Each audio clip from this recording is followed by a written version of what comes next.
Hello and welcome again to another episode of One Starfish, with our mission is to help change the world one person or one starfish at a time.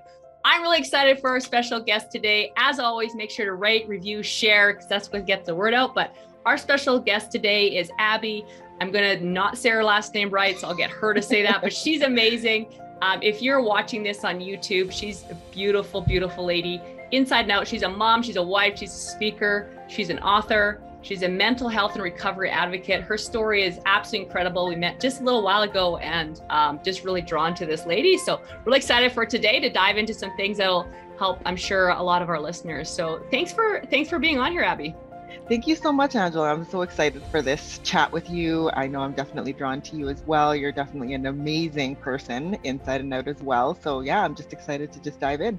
That's awesome. So let's get into things like, as I know a little bit about your story, one of the things that I think is amazing that I've heard, and we can delve off from that if you want, but starting out kind of like you have some beautiful children and you went through some major postpartum depression. And that was really impactful. And I know a lot of mothers deal with that. In fact, I was talking to one the other day and I was talking about you. And I think that that's something that needs to be out there more. And I know that's something you talk about a lot. Tell me a little bit about like what you were before, how it happened, and then how it affected you. Yeah, I definitely agree. It's still one of those things that is highly stigmatized, just like anything else mental health related. I mean, in recent years, things have kind of come to light a little bit more just because of the state of affairs of the world. And, a lot of people just struggling mentally and emotionally and spiritually and all levels, right? But postpartum period is definitely one of those ones that, in my opinion, doesn't get talked enough about. We do a ton of prep work before we have our babies on how to take care of our babies, what happens during the birthing process, all those kind of things, right? And, you hear here and there about the baby blues. There's times when you might experience some baby blues, and that's pretty much the extent of the knowledge that I had in terms of that topic.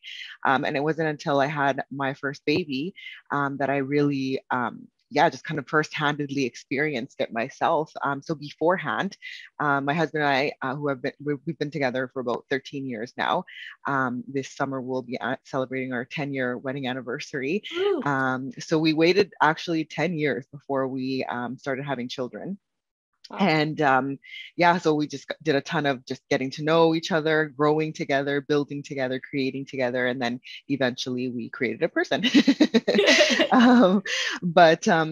So when pregnancy was totally normal, everything was good. I was those cute pregnant lady with the little belly, and I wore my high heels all the way until my very last day. Wow. Basically until I went into labor. And then we chose a birth center birth. I wanted as natural as possible of a birth experience, just due to some of the research that I had done. And so we were off. I went into labor on my due date. I had about 17 hours of labor, and then she was born. But unfortunately for our story, and fortunately because we've learned a ton through that experience, she was born unresponsive. And so when she because of the amount of time that I was pushing, various circumstances, she wasn't breathing. And so she had to be whisked away immediately and sent to the NICU, where she spent the first 2 weeks of her life. And that was a very traumatic experience for us because we were not prepared at all. We didn't get to hold her. We didn't get to hear her cry till she was about 5 days old. And all along, I'm going through like the postpartum physical recovery process, which is just, for me, was very grueling, because pretty much I just immediately after I gave birth and she was whisked away, it took me about 2 hours to get out of bed, because I was just in so much pain and just hemorrhaging. It was crazy. And then finally my sisters got like a wheelchair and they wheeled me to the car because I knew I needed to go and see my baby. And at the time, I really didn't think that it was going to be anything too serious. I just thought, they're just going to help her breathe a little bit. Like I was not at all prepared for what I was about to walk into when I went into the NICU at the Stollery Children's Foundation, which is an incredible, incredible facility that we're very, very fortunate to have here in Alberta.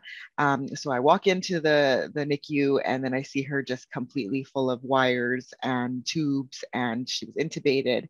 And then that's when it really hit me that things were much more serious than I thought they were going to be.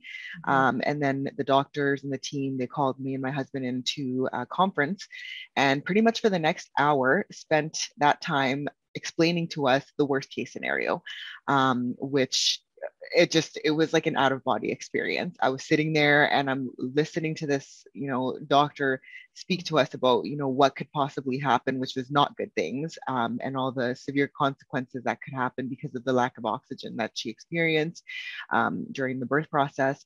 So it was a ton to take in. And thankfully, she completely was like a miracle through that whole entire process. She actually came through wonderfully. The neuro team, the whole medical staff, when they came down after they had taken her out of the coma and extubated her, and we finally got to hear her cry for the first time, which was like super emotional. Yeah, they were just like bracing themselves to let us know what the news was going to be. And they came down and they were like, we are shocked. The scans, the MRIs, the CT scans, everything has come out, and it seems like everything is normal. And, we would just pray a sigh of relief. We were, thankful. We definitely have, a spiritual component to our life. We were believers, we're faith filled, and we definitely felt that God came through for us during that experience. And so we brought her home. We brought our beautiful new baby girl home at 2 weeks old. And, that's when pretty much motherhood came full force for me. And I was on full on survival mode. A ton of adrenaline. A lot of things didn't work out like I had wished. I was so looking forward to having nursing her. She was never able to latch just because she was in the NICU for the first 2 weeks, and we had to bottle feed her in the NICU. And so I worked with 3 different consultants, lactation consultants, and we were just never able to be successful in her latching. And so I actually resorted to exclusively pumping, which I had no idea what that world was about either. And so, yeah, I did that for about 9 months, the first 9 months exclusively. And then during that time, probably the first 3 months, I would say, the way I would describe it is that I was like a zombie. Like, aside from the lack of sleep, I was kind of going through the motions. Like, I would wake up and I would I would take care of my baby, and everything was just solely focused on her. And there was a lot of warning signs, a lot of flags for me that I was just ignoring. Like, I was like, okay, like this doesn't feel right. I'm thinking these crazy thoughts. Like, I'm just feeling just really, all these things were swirling, but I didn't really give light to them. I just was like, no, like I'm just focusing on her, and just kind of powering through and just really taking my mental health and just my overall health for granted. And it wasn't until about 3 months we went away, actually went to Mexico for a good friend's wedding, and we took my mom with us, and we took our new baby with us. And finally there was a time when it was like during our stay there, we left our daughter with my mom, and then we went out for like a date night, my husband and I. And we just went on a walk along the beach. It was just gorgeous, and just we started talking, and and both of us were processing still what had happened during the birth, and all that kind of stuff. And then my husband just asked me, he's like, how do you think you're feeling? Like, how are you feeling? And when I shared with him, I'm not doing good. And then he said, I've noticed that you've just been very like you're a very naturally social person, and I've noticed that you've just really been isolating. You haven't really been talking to anyone. You haven't been going out or doing any of the things that you normally do. What's been going on? And I just said, I don't know. I don't feel well. Like, I'm having crazy thoughts. Like, I'm like really dark thoughts. I'm just experiencing. I was weepy for no reason. And obviously the postpartum period is just such a turbulent time just emotionally, and there's so many hormones, all that kind of stuff that play a part in the recovery. And so I just was kind of thinking that that was just normal, right? But, for somebody that knows me inside and out to notice that things were not the same, that things were definitely off, he kind of came through for me in that sense. And then as soon as we got back from our trip, I joined a mom's group. And so that was the first step that I took. And I was like, okay, well, let me see if I can meet other moms and, kind of connect with other moms. And so then I joined a mom's group. And then some of the topics that we would talk about was, mental health. And, we went around a circle, and there was a facilitator there, and she asked us, how have you all been doing? And then everyone one by one went around and spoke about their struggles. And for the first time, I just breathed a sigh of relief, where I was like, okay, I'm not the only one. Because that's the thing, when you're isolated and you're going through these experiences, you think you're the only one, and there's a lot of shame and guilt in it around it. Mm-hmm. Just like anything mental health related, right? It's like you feel like the odd one out, like I like the exception, right? And so, and the guilt for me was like, okay, I lived through this experience with her. It was super traumatic, but she's healthy, she's alive, she's well. I should be grateful. I should be thankful that, that she's with us, right? But that doesn't negate the fact that, mentally and emotionally I wasn't doing well. And and it's actually common. It's actually much more common than we think it is, right? In different various levels of severity, right? And so yeah, so we went around this room and we were talking about our experiences, and then I felt like less lonely and less isolated. And then from there, because I do have a background in recovery and my own sobriety and journey, that has definitely been like just a crazy journey. That's for another time. But, I have resources and tools in my tool belt that I went to, even though it was in a different area of my life. I knew that I could, look for help. Right. And so I had to do extensive research and try to find some resources for myself. And I've actually found a mental health professional, so like a psychologist that dealt specifically with postpartum. And so I went to go see her. I continued to join other moms groups, and then on went my journey. And so, what I learned really from that whole experience was that, we really need to just prepare moms and just women in general for what that could look like, so that when they're experiencing these symptoms, that it'll raise like a flag for them that, okay, like this is what I heard them say, so maybe this is the time that I should be seeking help, right? Because my journey started at 3 months postpartum.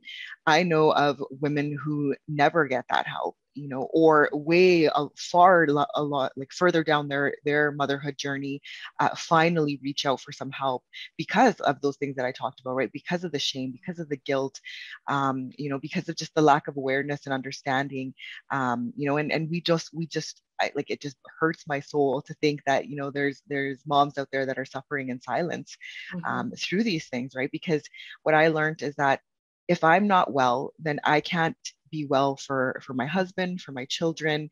I'm not giving them the best possible me that I can, and so my cup needs to be full before I pour it onto others.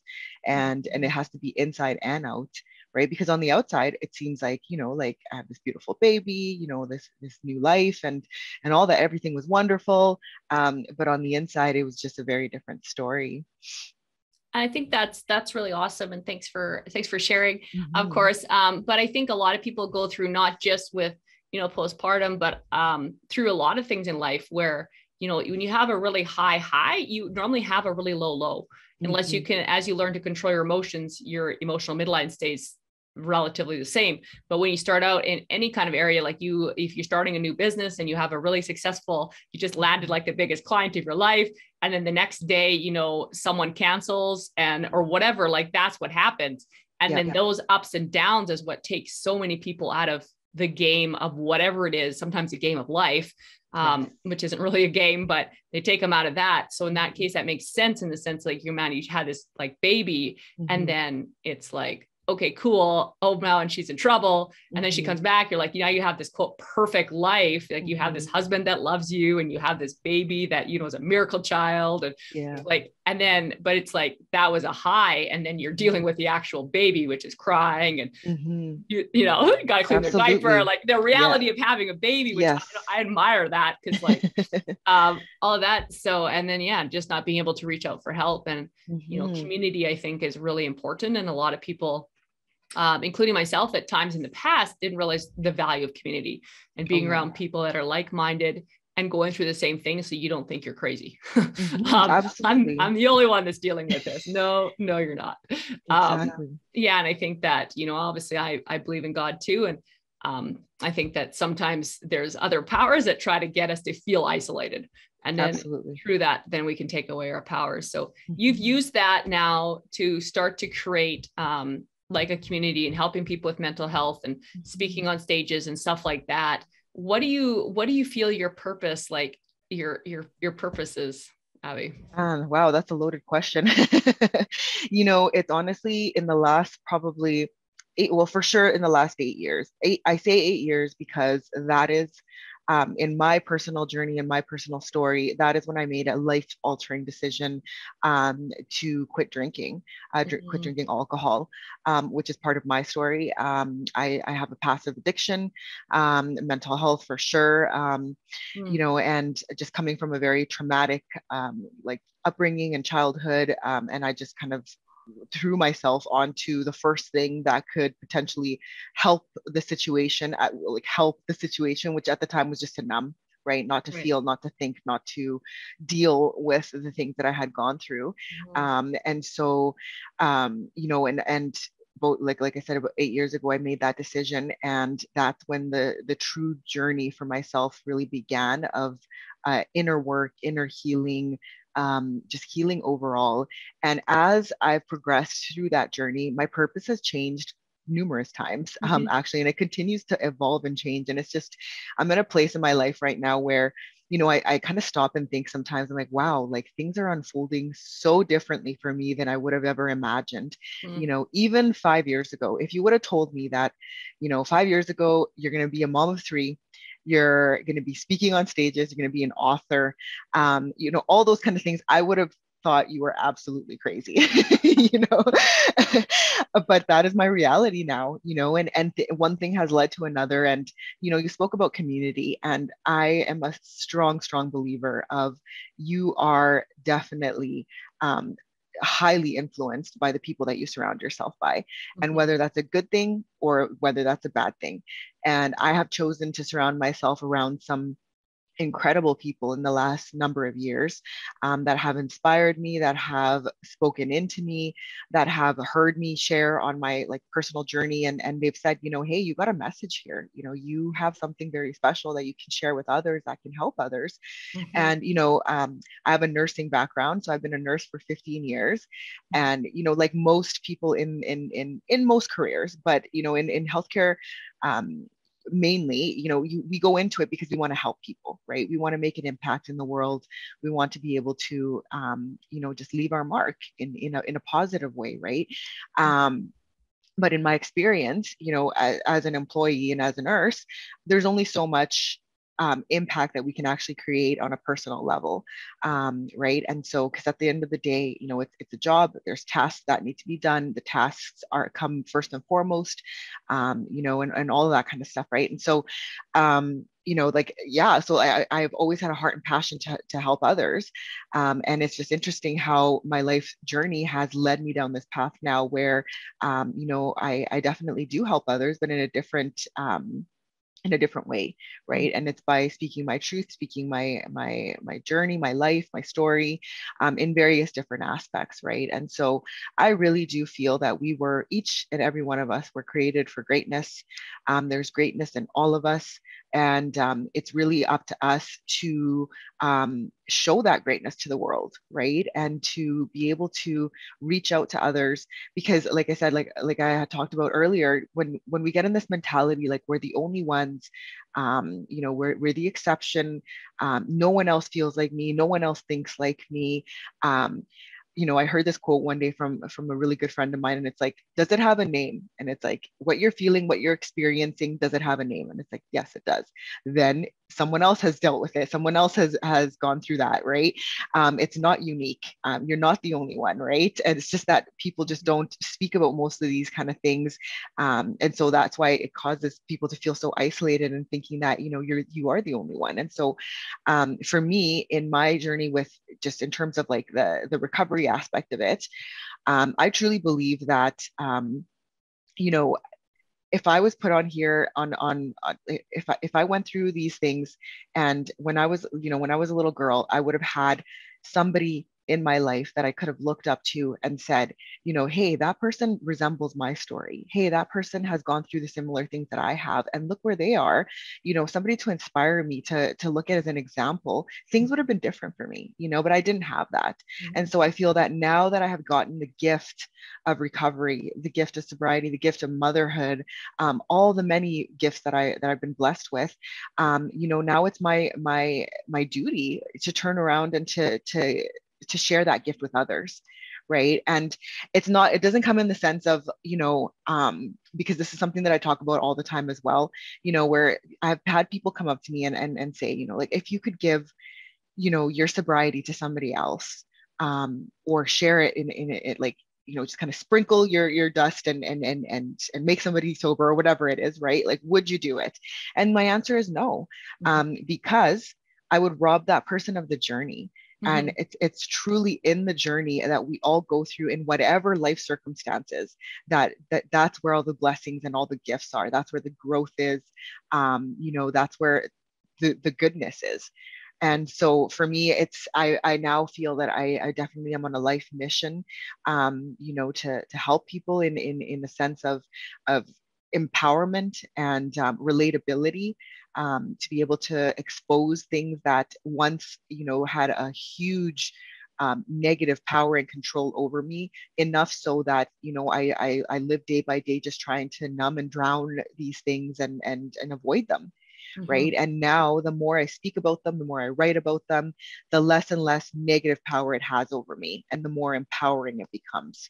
Right. And then the more I do, I have numerous people always come up to me just sharing with me that, they too have been either they've gone through postpartum, or they know somebody that has gone through postpartum, or they've gone through, they have a family member, a loved one, somebody who's afflicted with addiction, with mental health, and they don't know how to help them, what to do, like where to go, what's the first steps, all that kind of stuff, right?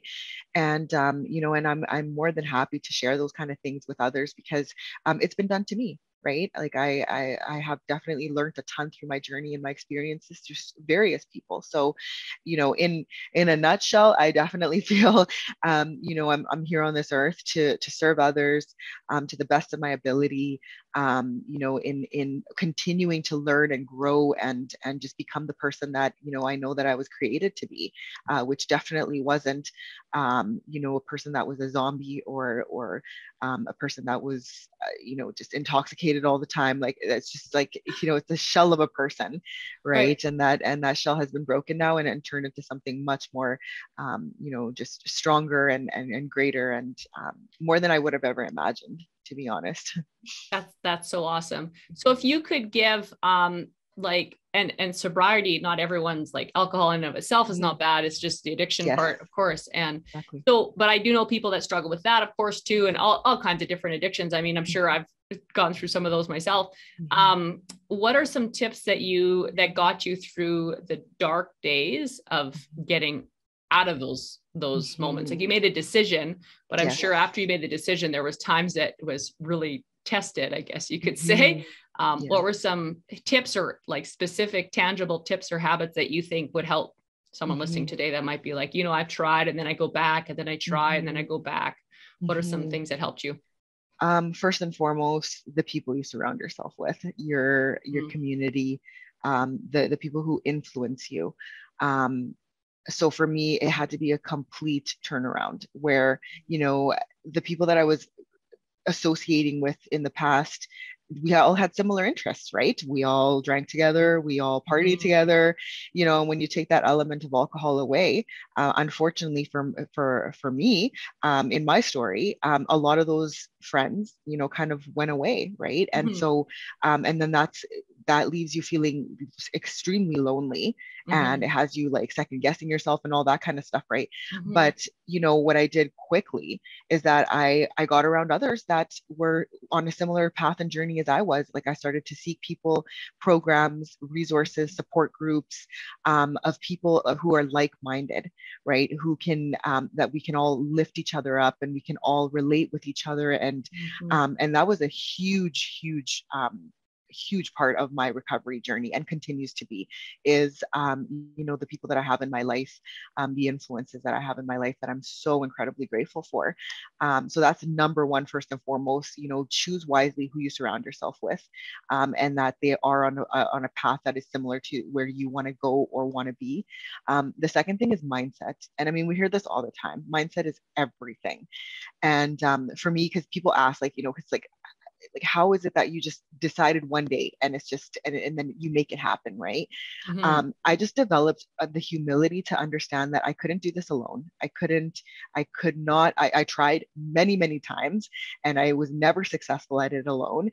So I had to humble myself and say, okay, I need help. And so now let me find this help. The second thing was developing an attitude and mindset of willingness. So for me, I was willing to do whatever it took, for as long as it took, you know, and if even if it seemed scary, everything about it was scary. First and foremost, I have to like just put that out there. There was nothing about it that was easy, that was you know, exciting. You know, it was terrifying, but I was willing. Because I knew that my other option was, in my case, death. You know, it was a life or death situation for me, that I either you know, continue to live the life that I was living at that time and face, you know, either jail, institution, or death, or I actually became willing and to try whatever it was that people would suggest might help. So I remember I had this motto in my head, was like, okay, can't hurt, might help. So let me just try it, right? If I you know, if it doesn't work out for me, at least I'll learn from it, right? And that's another thing, is that, and again, this has to do with mindset, is that you know, we are all afraid of failure.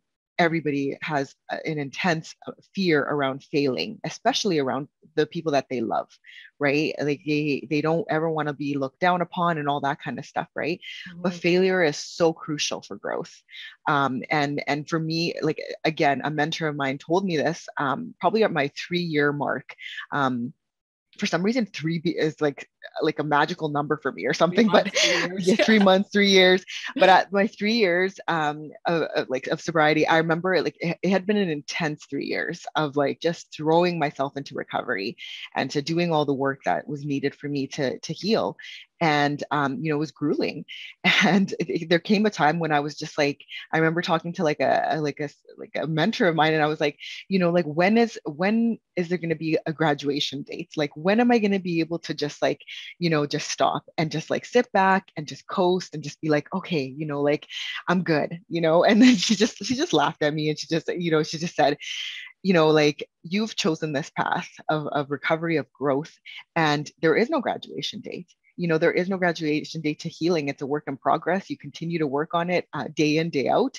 And the day that you choose to sit back, that's when you become in danger again, right? That's when you can fall back into old patterns and old habits and all that kind of stuff. And so once again, that humbled me right back, right? And you know, and then I realized that, yes, it's true. Like, I also have to reframe my way of thinking of, I have to do these things to I get to do these things. You know, I get to wake up every morning, and I get to live a new day. I get to, you know, do my readings. I get to serve other people. I get to be served on, you know, all those kind of things, instead of like, oh, I have to do this again. I have to do another, like, you know, all those kind of things, right? And so like, I really had to learn to like reframe my mindset in that sense.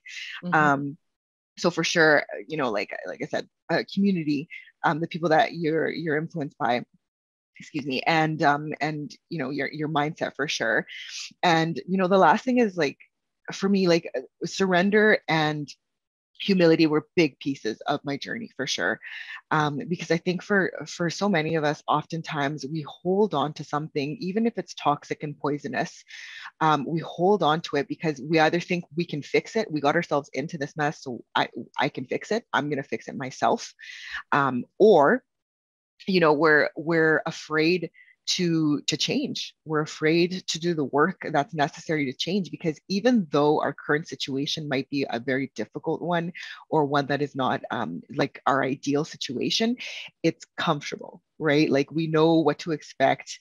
It's our comfort zone. We've been sitting in it for however long, and we know it's predictable, right? And when we change, everything, our world gets turned upside down, right? And then we're living outside of our comfort zone, and we're actually living in a fear zone. And with that comes all the scary things that come with change, right? And so it's yeah, like it's definitely embracing the changes, and knowing that, embracing the failures. Oh yeah, going back to my 3 years, and something that my mentor told me at that time was that oh my gosh, I just lost my train of thought. It came back, and then I just lost it again. It happens like that sometimes. Yeah. It just flew away. But if it comes back, I'll come back to it. That sounds awesome. I love it.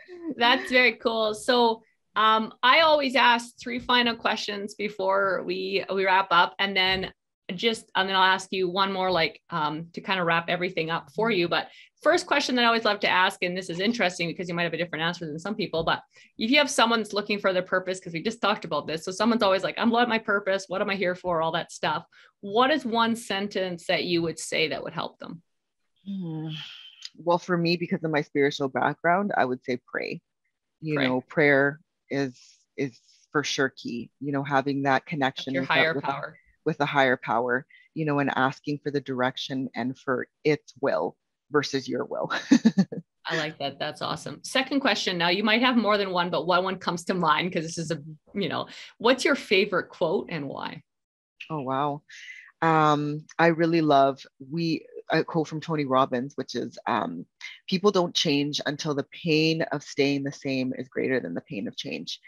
And for me, that was definitely the case, where I knew it was going to be incredibly painful to change, but it was much more painful to stay the same.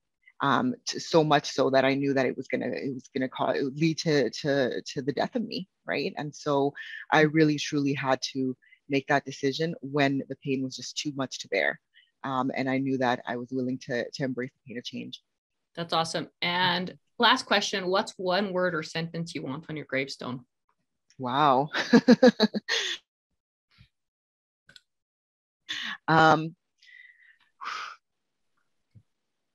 I think the first thing that pops up in my mind is I would definitely want something to do with faith. Because again, I think faith over fear always, having faith in the unseen, having faith in yourself and in the people that are here in your life that surround you. So for sure, I would love to have that word. That's awesome. I love that. And final, so let's say you're in a Starbucks and thanks where we met, or a coffee shop. Anyway, the other day, and you run it, and someone runs into you and says, Abby, what's one thing that you would say that maybe we didn't cover that you think is really, really, really important for the listeners to hear? I've got a minute. What's something that's really important? We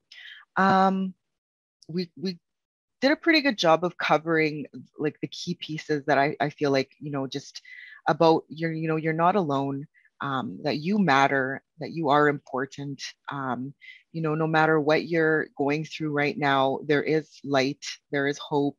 That I believe in you, and those are words of affirmation that I think would have made a significant dramatic change in my life as a child, especially children, when you're just so moldable and so influenceable, is that I believe you, and that you matter, and that your story matters, and don't be afraid to share it with others. I honestly feel that every single one of us holds a beautiful, beautiful story that can inspire, that can help others in different ways, right? And in different audiences. So for sure, just speaking belief into somebody, I think is just so important. That's awesome. I love that. Mm-hmm. Thank you so much for jumping on here. As always, listeners, reach out to Abby. Like I said, I'll have all her bio, her information, all that good stuff in the show notes. Make sure to rate, review, follow us, tag us on Instagram, all of that kind of good stuff. If you're on podcasts, check out YouTube. If you're on YouTube, check out the podcast. Thank you so much for the value, Abby, and looking forward to seeing where our journeys lead us. Thank you so much, Angela. This was a true pleasure.